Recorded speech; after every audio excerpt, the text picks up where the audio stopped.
আমি কিন্তু সকলো পিঠাখিনি বহুত ভাল পাওঁ, কিন্তু এই পিঠাটো খাই পাইছেনে কেতিয়াবা? কলৰ পাতৰ পিঠা কেনেদৰে বনাওঁ বলক তেন্তে চাওঁ, পূৰা শেষলৈকে চাব। কিন্তু কলৰ পাতখিনি মই কাটি লৈছোঁ, মানে আপোনাৰ যেনেকৈ পিঠা বনায় সেই হিচাপমতে সৰু ডাঙৰ কৰি ল'ব, আৰু মই তাৱাত সেকি লৈছোঁ। সেকি ল'লে কি হ'ব, যেতিয়া পিঠাটো বনাম তেতিয়া ধুনীয়াকৈ মানে ভাজ খাই যাব, সেইকাৰণে। আৰু ৰ'দতো দিব পাৰে। আৰু কলখিনি চাওকচোন ইমান পকি গৈছিল, এনেকুৱা পকি যাব কল কিন্তু খাব ভাল নালাগে, কিন্তু পিঠা বনালে কিন্তু খাই কিন্তু বহুত ভাল লাগে। তাৰপিছত মই ইয়াত দিছোঁ চাউলৰ গুড়ি, চেনি, আৰু চেনিটো আপোনাৰ যিমান মিঠা খায় সেই হিচাপমতে দি দিব। আৰু কলৰ যিহেতু মিঠা আছে সেইকাৰণে আমি অলপ বেছি খাওঁ, সেইকাৰণে মই বেছিকৈ দি দিছোঁ চেনিখিনি। আৰু যেনেকৈ আমি আটা মানে সানো তেনেকৈয়ে সানি ল'ব, বেছি টাইট কৰিব নালাগে। আৰু ইয়াতে পানী একদমেই দৰকাৰ নহয়, কাৰণ যিহেতু আমাৰ কলখিনি পূৰা চফ্ট টাইপৰ নহয়, তেনেকৈ চাউলৰ গুড়িখিনি দিয়াৰ লগে লগে মানে আটাখিনি আমি যেনেকৈ সানো ন তেনেকুৱাই হৈ যায়। আৰু চাওক অলপমান লৈ লৈছোঁ, তাৰপিছত এনেকৈ দাবাই দিছোঁ, দি কিনে বেলানীৰ সহায়ত ধুনীয়াকৈ মই এনেকৈ যেনেকৈ আমি আটা বেলোঁ তেনেকৈ মই বেলি লৈছোঁ। আৰু পাতল মোটা আপুনি যেনেকুৱা খাব বিচাৰে তেনেকৈ কৰি ল'ব, বেছি পাতলো কৰিব নালাগে, বেছি মোটাও কৰিব নালাগে। বাৰু মই আৰু এখন দেখাই দিছোঁ, অলপ অলপকৈ লৈ লৈছোঁ, তাৰপিছত এনেকৈ বেলানীৰ সহায়ত ধুনীয়াকৈ মেলি দিছোঁ।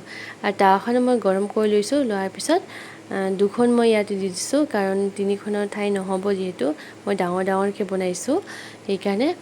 তাৰপিছত এইখিনি ঢাকি দিছোঁ, আৰু ল' টু মিডিয়াম ফ্লেমত বনাই লৈছোঁ, নহ'লে আৰু বেছি হাই ফ্লেমত দিলে কি হ'ব, পুৰি যাব ন, ভিতৰখিনি কেঁচা থাকিব, সেইকাৰণে। আৰু এই পিঠাটো যে সোনকালেই হৈ যায়, বেছি টাইম নালাগে। চাওক কলৰ পাতখিনি কিমান ধুনীয়া এটা কালাৰ আহিছে, আৰু বহুত ধুনীয়া এটা গোন্ধ আহে, আৰু ভাল লাগে খাব। আৰু এইপিনে ছোৱালীজনীয়ে মোৰ হেল্প কৰিবলৈ আহি গ'ল। আৰু চাওক এইপিনে পিঠাটো ৰেডি হৈ গ'ল, সেইপিনেও এতিয়া ওলোটাই দিম, চাব হা, পিঠাটো পূৰা খোল খাই আহে। চাওক কিমান ধুনীয়াকৈ যে পিঠাটো ৰেডি হৈ গৈছে। এইপিনে চাওক পূৰা ধুনীয়াকৈ ওলোটাই দিছোঁ ন, পূৰা খোল খাই আহিছে, চাব পাৰে।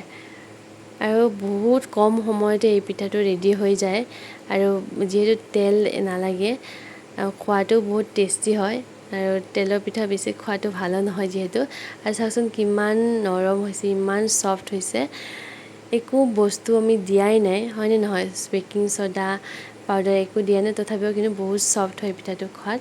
চাওকচোন এটা এটা পিঠা যে ইমান সোনকালে হৈ গৈছে, আৰু ইমান নৰম হৈছে। তো আপোনালোকে যদি এই পিঠাটো কেতিয়াও খোৱা নাই, ট্ৰাই কৰিব, বহুত ইজি প্ৰচেছ হয়, খালি কলৰ পাত লাগিব। আৰু যদি এই পিঠাটো এতিয়ালৈকে ট্ৰাই কৰা নাই, এবাৰ ট্ৰাই কৰি চাব, বনাব বহুত ভাল লাগে। আৰু ভিডিঅ'টো শেষলৈকে দেখাৰ কাৰণে বহুত বহুত ধন্যবাদ।